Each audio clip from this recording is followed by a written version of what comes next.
maglaro sa kalsada.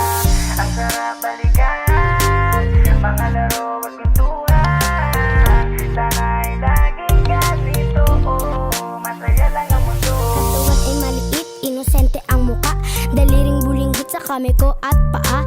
Ito ang natatangi ko, nakatangian ng mundo pa'y maliit at tulad ko na bata pa. Kisarap alalahanin sa tuwing naaalala ang aking ginagawa nung panahon ng pagkabata. Walang ibang gusto kundi ito ay balikan, masulyapan ng kasiyahan, labis ko na naranasan. Minsan pag mag-isa mga manika ang kasama, nakikihalubilo na pati matatanda sa pagandahan ng gawa.